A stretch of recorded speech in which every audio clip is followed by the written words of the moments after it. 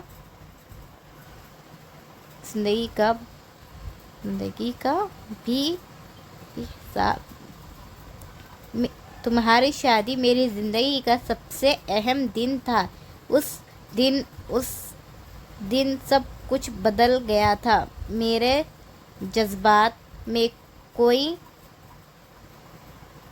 میرے جذبات ہوائیں ہو چکے تھے۔ خود کو ہواؤں میں اڑتا محسوس کر رہی تھی۔ میرا دل اسے دیکھ کر اچھل رہا تھا۔ میں نے مسکراتے ہوئے یہ سب کہا۔ سویرا، انم تو مجھ سے بھی زیادہ پرجوش تھی، جیسے عموماً سہیلیوں کی ہوتی ہے۔ ہاں ایسی ہی ہے۔ مجھے اس سے محبت ہو گئی ہے۔ انم، کون ہے وہ خوش نصیب؟ انم نے پوچھا۔ خوشی سے اس نے میرے دونوں ہاتھ تھام لیے۔ تمہارے شوہر کا دوستوں میں تھا وہ۔ کون؟ علی، رضوان، جنید؟ انم نے کچھ نام لیے۔ نہیں، میں اسے نہیں جانتی۔ میں نے نے بھیجے ہوئے لہجے میں کہا۔ چلو جی، گئی بھینس پانی میں، پھر محبت کے اتنے دعوے کیسے؟ وہ بولی۔ یار تم اس کا پتہ کرو نا، میرے پاس تو اس کی کوئی تصویر بھی نہیں ہے۔ میں نے اسے تمہاری بارات میں اور اس دن مکالوے کے فنکشن میں دیکھا تھا بس۔ میں نے کہا، اوہ رکو میں تصویریں دیکھتی ہوں۔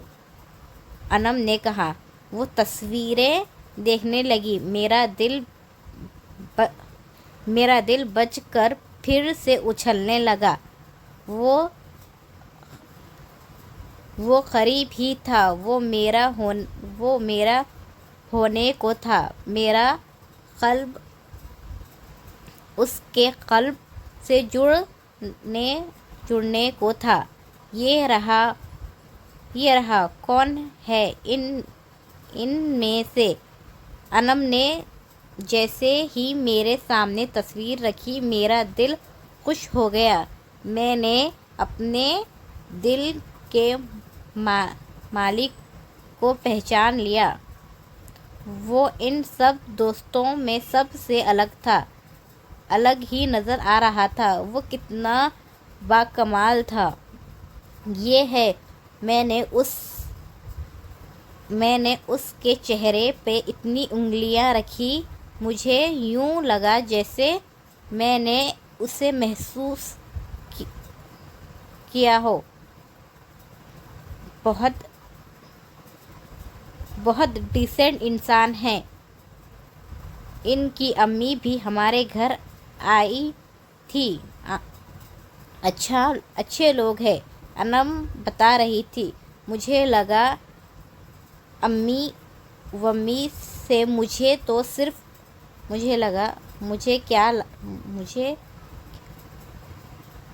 مجھے کیا لینا امی ومی سے، مجھے تو صرف اب مجھے اس کا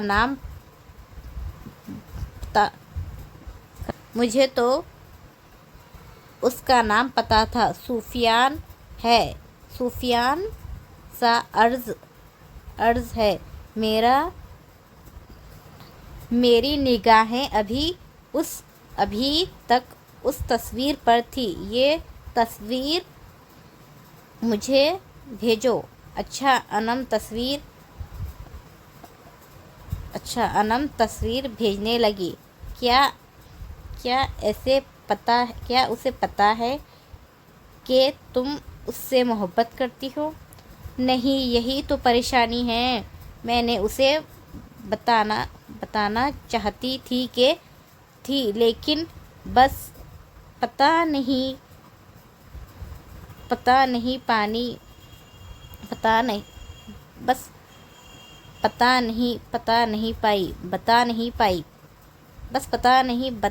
پائی۔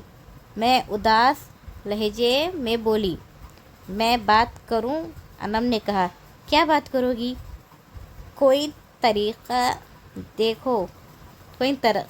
کوئی ترقی دیکھ لوں گی۔ تم فکر نہ کرو سویرا۔ اوکے، پہلی بار کوئی اچھا لگا ہے تو تم اتنی آسانی سے ہاتھ سے نہیں جانے نہیں دے سکتی۔ انم نے مجھے تنگ کرتے ہوئے کہا۔ وہ صرف اچھا نہیں لگا، مجھے اس سے محبت ہو گئی ہے۔ میں سفیان کے بارے میں سوچتے ہوئے بولی۔ ہاں، محبت ہو گئی ہے تو کیا؟ اسے بھی مجھ سے محبت ہوگی۔ کاش ایسا ہی ہو۔ مجھے یقین ہے۔ سویرا سفیان، ہم دونوں کے نام ایک ساتھ کتنے اچھے لگتے ہیں۔ ہم دونوں بھی ایک ساتھ اچھے لگیں گے۔ ہم دونوں اور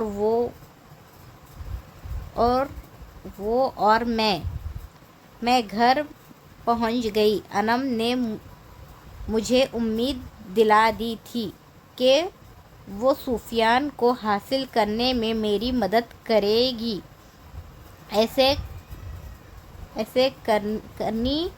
اسے کرنی پڑے گی، وہ میری دوست ہے، آخر دوست ہی تو دوست کے کام آتے ہیں۔ ملاحظہ فرمائے کہ جب میں گھر میں داخل ہوئی تو وہاں کچھ لوگ موجود تھے۔ میری امی ان سے مسکرا کر باتیں کر رہی تھی۔ میں پہل تو سمجھ نہ سکی۔ سویرا، امی نے مجھے دیکھ لیا۔ آؤ بیٹا، یہ میری بیٹی ہے سویرا۔ سویرا، یہ آنٹی فرحت ہے۔ سویرا، سلام کرو۔ امی ہماری تعریف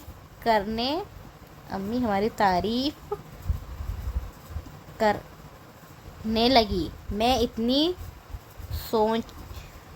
اتنی سوچوں میں گم تھی کہ مجھے سلام کا بھی خیال نہ آیا۔ السلام علیکم آنٹی، میں نے آگے بیٹھ کر سلام کیا۔ آنٹی نے جواب کے ساتھ ہی میرے سر پر ہاتھ پھیر دیا، میرے سر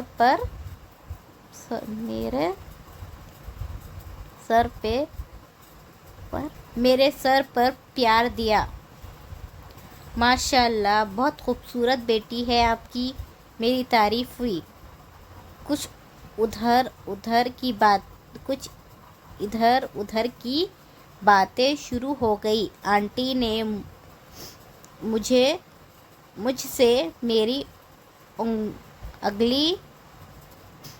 اگلی پچھلی پڑھائیوں کا پوچھا، پھر کہتے کھانا بنا لیتی ہو، اور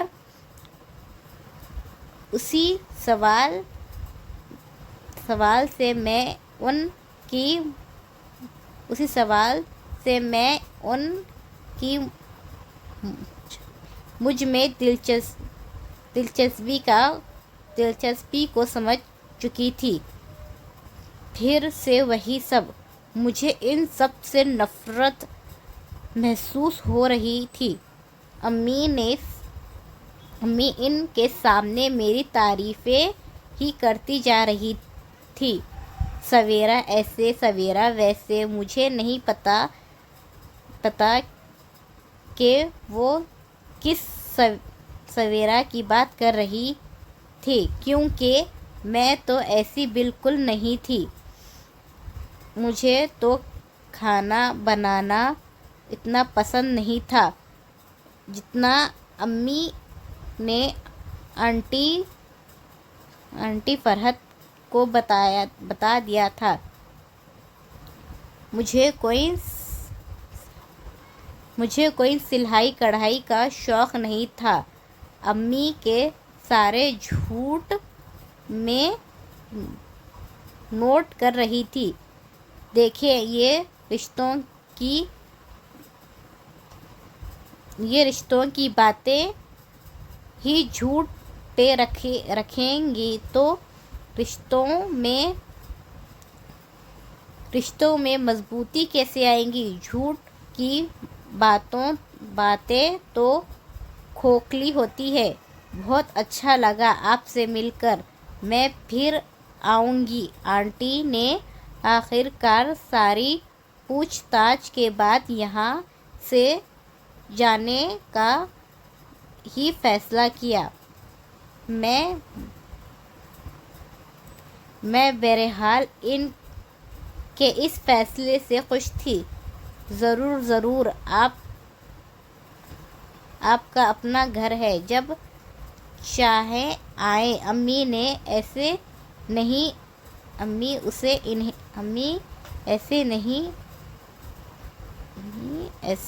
انہیں آفر کر رہی تھی جیسے یہ گھر واقعی ان کا ہے۔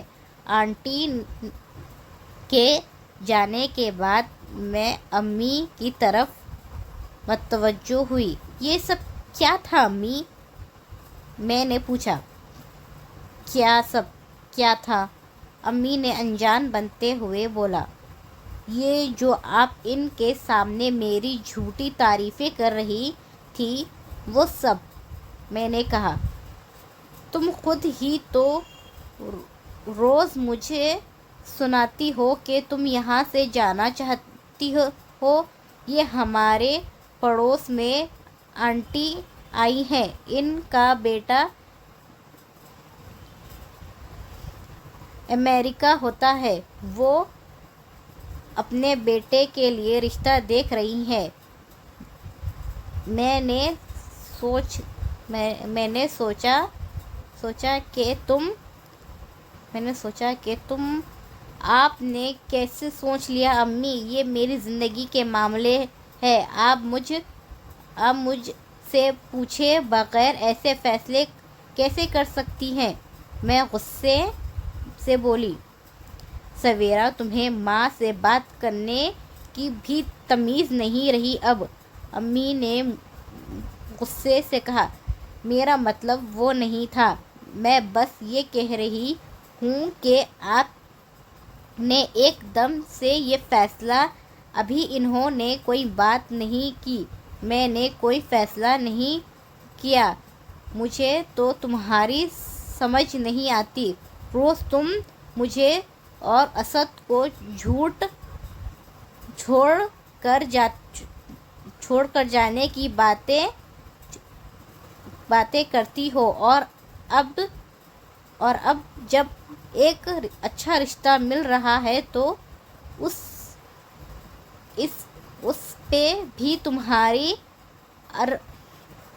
پر بھی تمہیں اعتراض ہے۔ سویرا، تم چاہتی کیا ہو؟ امی نے غصے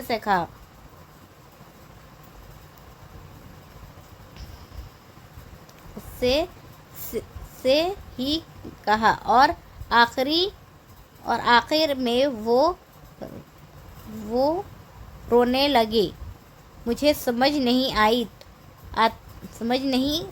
آئی تھی کہ وہ روئی کیوں۔ میں ہمیشہ کی طرح بے حسی کا مظاہرہ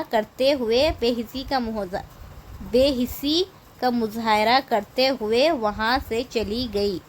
امی کو چپ کروانے کی ذمہ داری میری نہیں ہے۔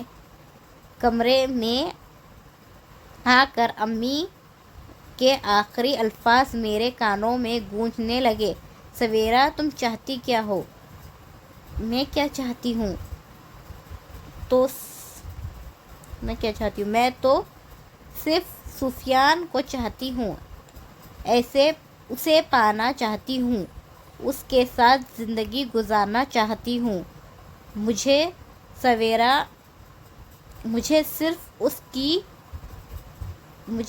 اس کی توجہات ہے، مجھے بس اس کی چاہت ہے، اور امی کو لگتا ہے وہ اتنی آسانی سے مجھے سفیان کے علاوہ کسی غیر کے ساتھ جوڑ دیں گی۔ میں ایسا کبھی نہیں ہونے دوں گی۔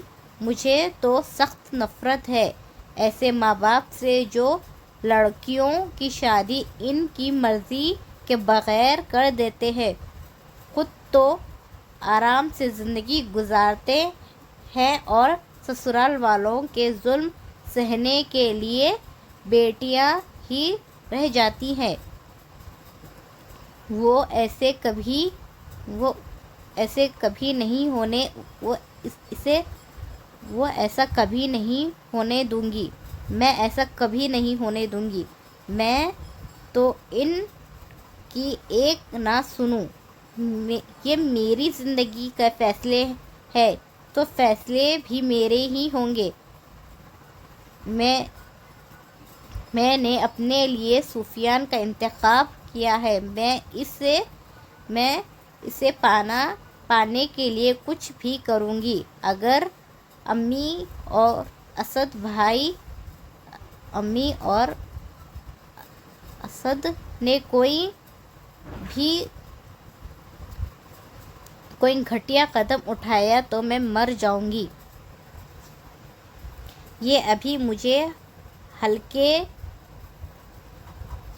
یہ مجھے ابھی ہلکا لے رہے ہیں۔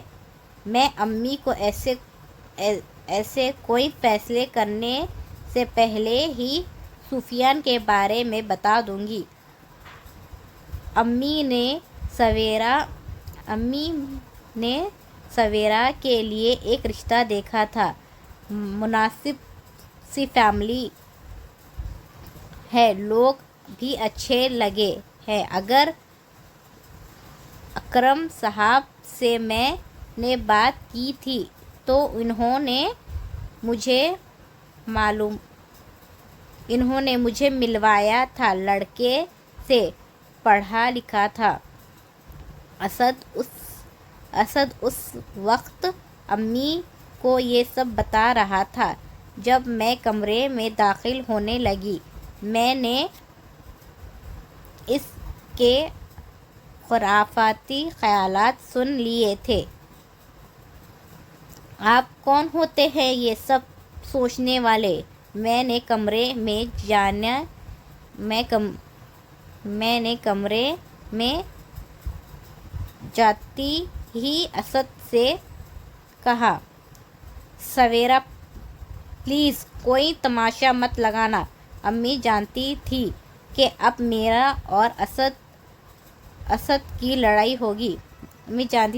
اور اسد کی لڑائی ہوگی۔ امی آپ اسے سمجھائیں کہ میرے سامنے زبان نہ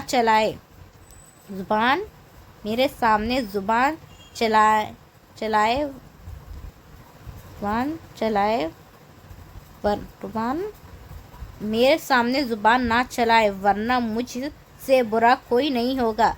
اسد نے امی سے کہا، آپ سے برا ہے بھی کوئی نہیں۔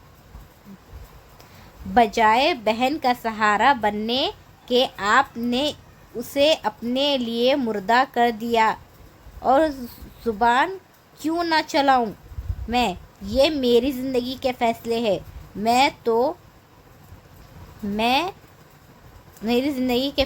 میں ہی سب سوچوں گی۔ مجھے کسی ایرے غیرے سے شادی نہیں کرنی۔ امی کو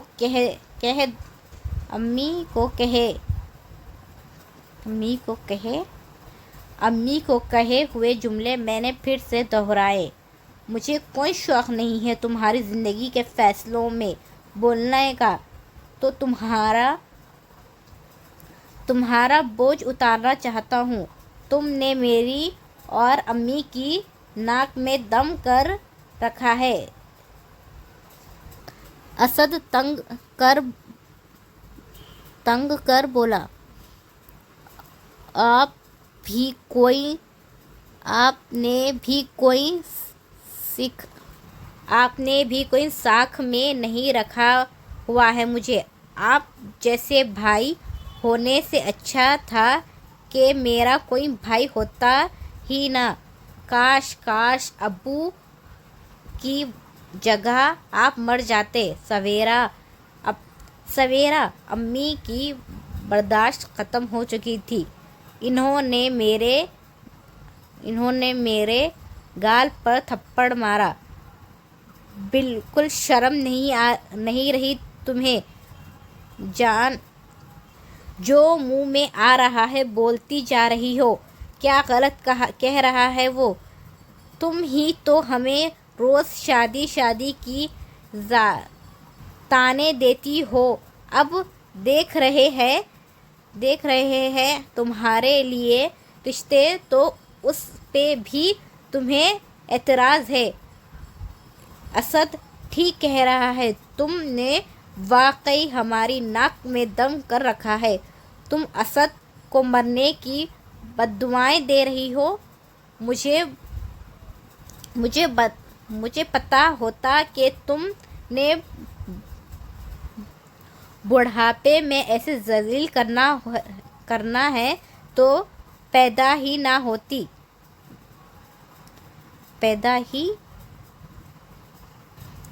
مجھے پتا ہوتا کہ تم بڑھاپے میں مجھے ایسے ذلیل کرنا ہے تو پیدا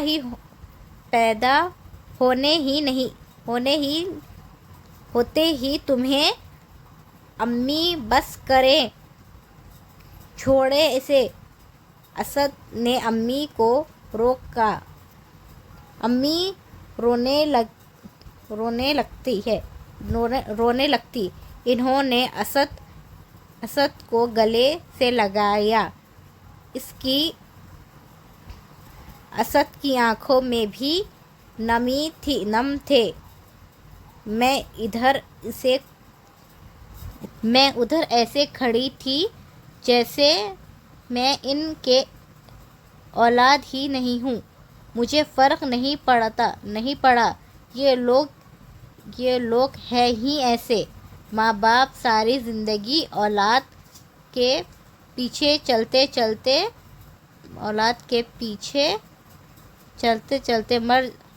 مر جاتے ہیں اور اولاد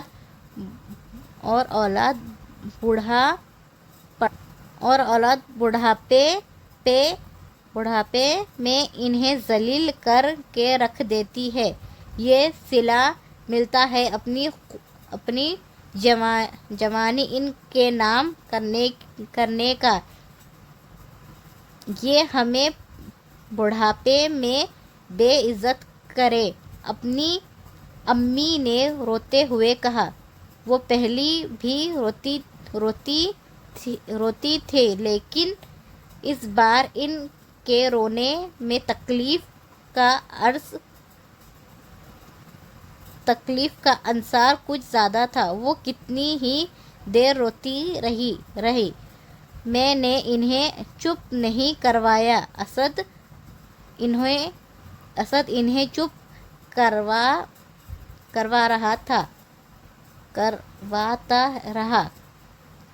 انہیں چپ کرواتا رہا۔ میں کسی کو پسند کرتی ہوں، میں نے اعلان کر دیا تھا۔ امی کے آنسو رک سے گئے۔ دونوں نے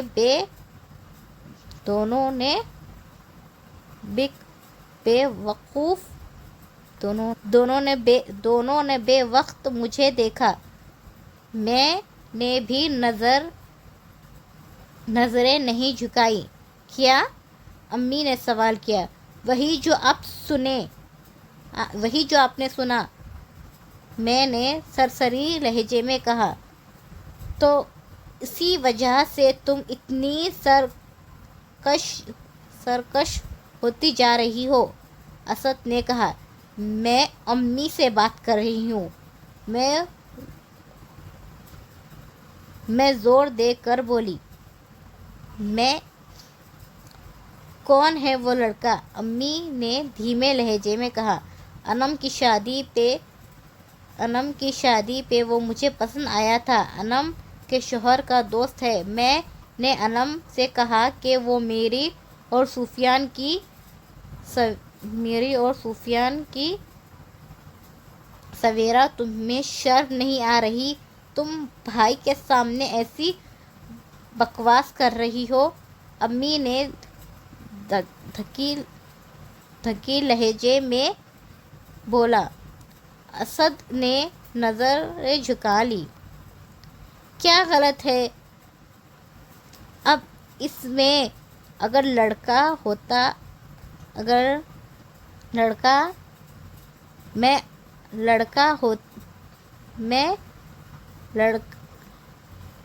میں اکڑتے ہوئے بولی۔ اگر اسد بھائی کو کسی کو پسند کرتے ہو تو وہ تو آپ کو نہ بتایا تھا۔ اگر اسد بھائی کسی کو پسند کرتے تو وہ آپ کو نہ بتایا۔ میں نے میں بتاؤں گی، بے شرم ہو گئی ہو۔ اسد اگر کسی کو پسند کرتا بھی تو وہ بہن کے سامنے بےغیرتی کر کے اعلان نہ کرتا۔ امی نے اسد کی طرفداری کرتے ہوئے کہا، آپ کو سارے کڑے مجھ میں ہی نظر آتے ہیں۔ میں بولی، کیونکہ تم بھی ہمیں اسی نظر سے دیکھتی ہو،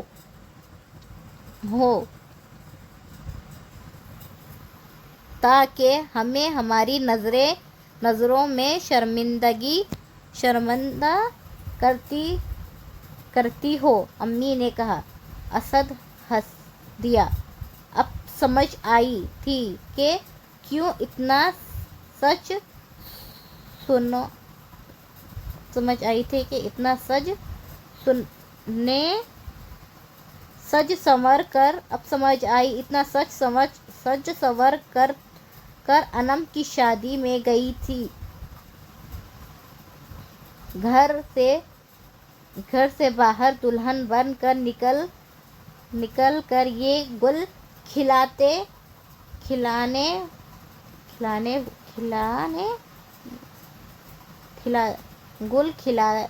کھلانے ہوئے تھے۔ زبان سنبھال کر بات کریں، میں کوئی آوارہ لڑکی نہیں ہوں جو ایسے کام کرتی پھروں، کسی کو پسند نہ کروں۔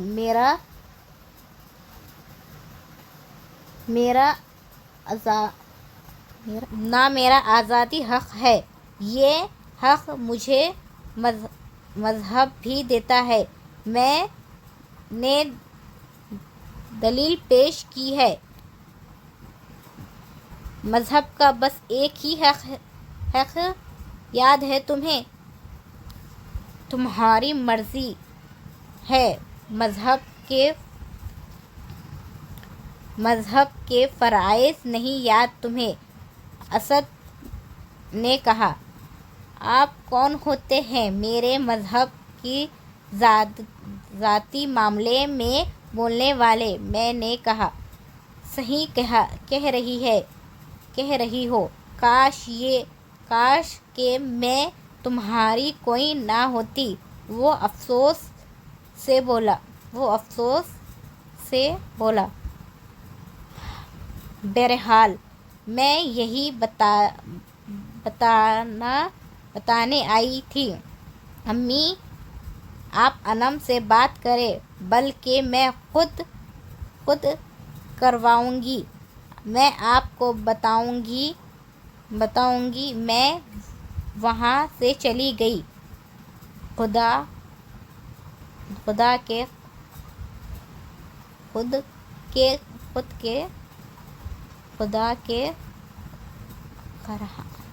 خدا کے قہر سے ڈرنا چاہیے اسے۔ میں نے سب نظر انداز کر دیا۔ انم سے ملنے میں اس کے گھر گئی۔ اتفاقاً سفیان بھی وہیں آیا ہوا تھا۔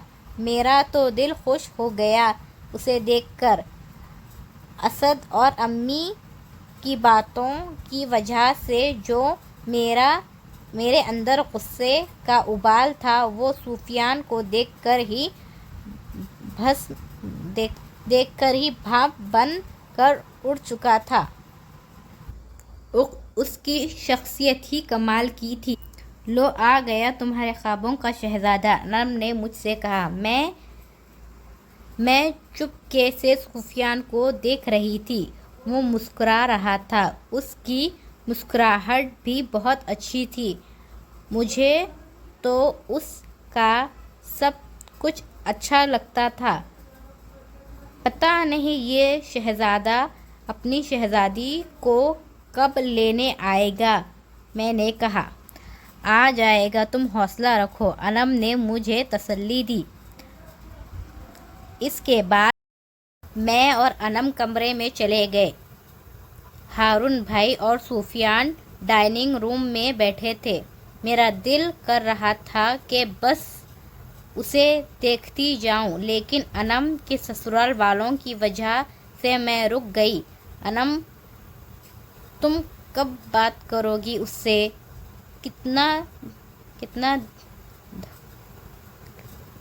کتنا دکھ ہوتا ہے جب آپ کسی کو چاہیں اور اسے اس بات کا علم تک نہیں ہو۔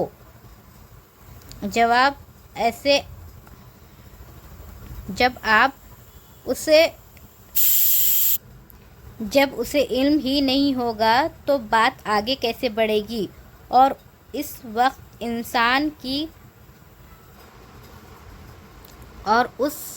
انسان کی کیا حالت ہوتی ہے جب وہ اپنے محبوب کو اپنی آنکھوں کے سامنے بیگانہ سا دیکھتا ہے۔ وہ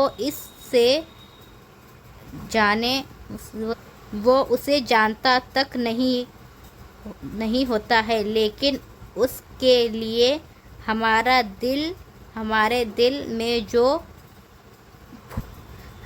دل میں جو پھول کھلتے ہیں وہ اپنے محبوب کو چاہے جانے کا علم ہوتا ہے، اور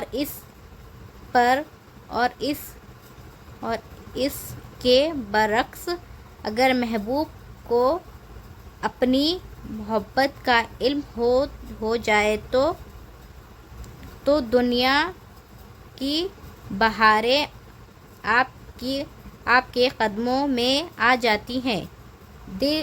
دل پھول نہیں سنبھالتا، اور خواہشیں آپ کے دل کا طواف کرنے لگتی ہیں۔ دنیا اچھی لگنے لگتی ہے اور دنیا کے غم ہلکے لگنے لگتے ہیں۔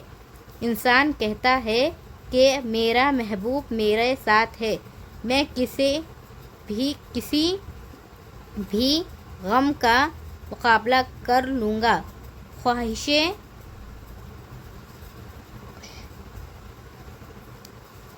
خواہشوں میں محبوب ساتھ ہو تو خوشی دوگنی ہو جاتی ہے۔ دل کا طوفان کئی گنا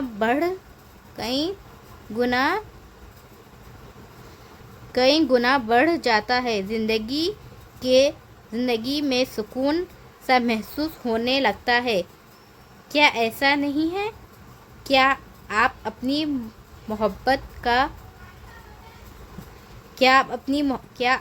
محبت کا کھلم کھلا اعلان کر دیتے ہیں؟ میں امی کے سامنے بیٹھی تھی۔ امی مجھے ضرورت کے وقت ہی بلاتی رہی تھی۔ میں نے اس بات پہ زیادہ غور نہیں کیا تھا۔ 3-4 دن تو میں نے نظر انداز کر دیا، لیکن پھر میں امی سے بات کرنے کا سوچا۔ کیا کام ہے؟ امی نے مجھ سے پہلے سوال یہی کیا۔ کیا کام کے بغیر نہیں آ سکتی؟ امی، ان کا سوال کچھ حد تک آمیزہ لگتا تو نہیں۔ سناؤ، کون سا نیا حکم سنانے آئی ہو تم؟ میں اور انم کمرے میں چلے گئے۔ ہارون بھائی اور سفیان ڈائننگ روم میں بیٹھے تھے۔ میرا دل کر رہا تھا کہ بس اسے دیکھتی جاؤں، لیکن انم کے سسرال والوں کی وجہ سے میں رک گئی۔ انم، تم کب بات کرو گی اس سے؟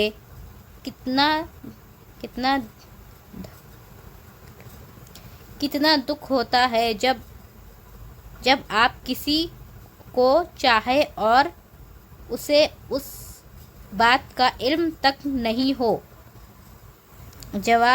ایسے جب اسے علم ہی نہیں ہوگا تو بات آگے کیسے بڑھے گی؟ اور اس وقت انسان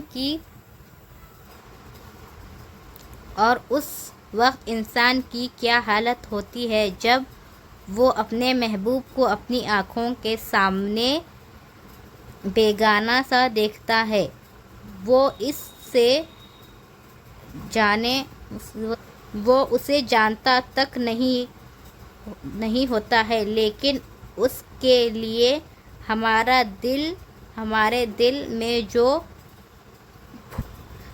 دل میں جو پھول کھلتے ہیں وہ اپنے محبوب کو چاہے جانے کا علم ہوتا ہے، اور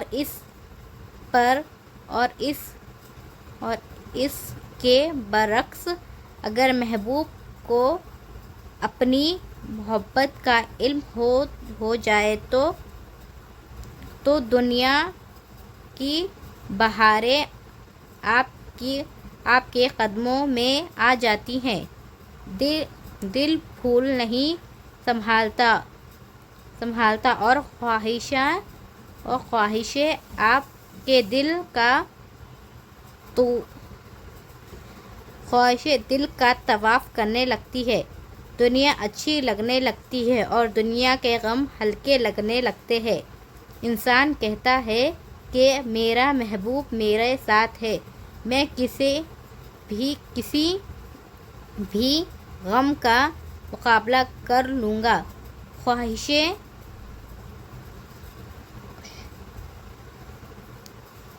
خواہشوں میں محبوب ساتھ ہو تو خوشی دوگنی ہو جاتی ہے۔ دل کا طوفان کئی گنا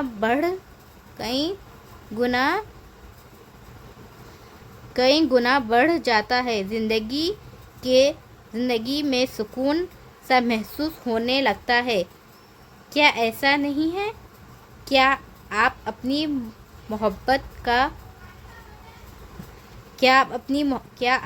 محبت کا کھلم کھلا اعلان کر دیتے ہیں؟ میں امی کے سامنے بیٹھی تھی۔ امی مجھے ضرورت کے وقت ہی بلا رہی تھی۔ میں نے اس بات پہ زیادہ غور نہیں کیا تھا۔ 3-4 دن تو میں نے نظر انداز کر دیا، لیکن پھر میں امی سے بات کرنے کا سوچا۔ کیا کام ہے؟ امی نے مجھ سے پہلا سوال یہی کیا۔ کیا کام کے بغیر نہیں آ سکتی؟ امی ان کا سوال کچھ حد تک آمیزہ لگتا تو نہیں۔ سناؤ، کون سا نیا حکم سنانے آئی ہو تم مجھے؟ امی نے کہا۔ میرے تو اب 3 دن میرا تو اب تن بدن میں آگ ہی لگ گئی۔ امی اگر مجھ سے اتنی منفرد ہی ہے تو رہے، پھر میں نے کوئی غلط بات نہیں کہی۔ امی نے کہا، میرے تو اب تن بدن میں آگ لگ گئی۔ امی اگر مجھ سے اتنی منفرد ہے تو رہے، پھر میں کوئی غلط بات نہیں کہی تھی۔ اسد کی باتیں تو امی کو بہت اچھی لگ رہے ہیں، جو ایک بار بھی کچھ نہیں کہا۔ اب آپ بس مجھ سے بدگمان ہی رہنا۔ میں نے سر جھٹکا۔ بدگمان ہم نہیں ہیں تم سے، بلکہ تم ہم سے بدگمان ہو۔ سویرا، میری بات یاد رکھنا، جو لوگ ہر وقت دوسروں سے بدگمان رہتے ہیں تو ان کی اپنی زندگی سے سکون نکل جاتا ہے، وہ کبھی مطمئن نہیں رہتے۔ امی ہر وقت یہی تجسس ہوتا ہے دوسرے ان کے بارے میں کوئی سازش کر رہے ہیں۔ دل کی اس کیفیت کی وجہ سے وہ ہر وقت الجھن میں ہی رہتے ہیں، پھر آہستہ آہستہ وہ سب سے دور ہوتے چلے جاتے ہیں۔ دوسرے لوگ بھی ان کے بدلتے رویوں کی وجہ سے ان سے دور ہوتے جاتے ہیں۔ بدگمان لوگ اکیلے رہ جاتے ہیں۔ بدگمانی کی زندگی میں کبھی سکون نہیں ملتا۔ مجھے لگتا ہے تمہیں اپنی سوچ بدلنی چاہیے۔ امی اور اسد تمہارے بھلے کا ہی سوچتے ہیں۔ میں اور اسد تمہارے بھلے کا ہی سوچتے ہیں۔ تم نے اپنے دماغ میں ہمارے خلاف باتیں جمع کر رکھی ہیں، اسی لیے ہماری کوئی بات تمہیں اچھی نہیں لگتی۔ آج شاید تمہیں اس بات کا احساس نہ ہو، لیکن ایک وقت آئے گا جب تمہیں میری بات یاد آئے گی۔ اوفو امی، آپ تو دوسرے درس دینے بیٹھ گئی ہیں۔ میں کوئی بدگمان نہیں ہوں آپ سے۔ آپ نے اسد بھائی کی باتیں نہیں سنی تھیں کیا؟ ساری غلطی میری ہے، میں تنگ آ گئی تھی۔ ہاں امی نے کہا۔ تو ٹھیک ہے، اب دونوں رہے اپنی دنیا میں، مجھے معاف کر دیں جو میں یہاں چلی آئی۔ آپ سفیان کے گھر والوں سے میرے رشتے کی بات کریں تاکہ میں اپنی ساری غلطیوں کے لیے یہاں سے چلی جاؤں۔ مبارک ہو آپ کو، آپ کی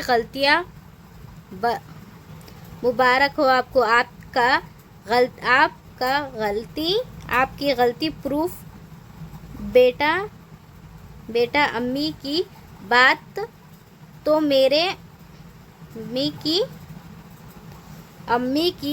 تو میرے سر پر لگی اور تلووں پر بھی نہیں بجھی تھی۔ ان کی بات تو مجھے آگ بگولا ہی کر رہی تھی۔ ٹھیک ہے نا، ساری غلطیاں ہی میری ہیں، میں ہی بری ہوں۔ امی لیکچر دیتے ہوئے کچھ کہہ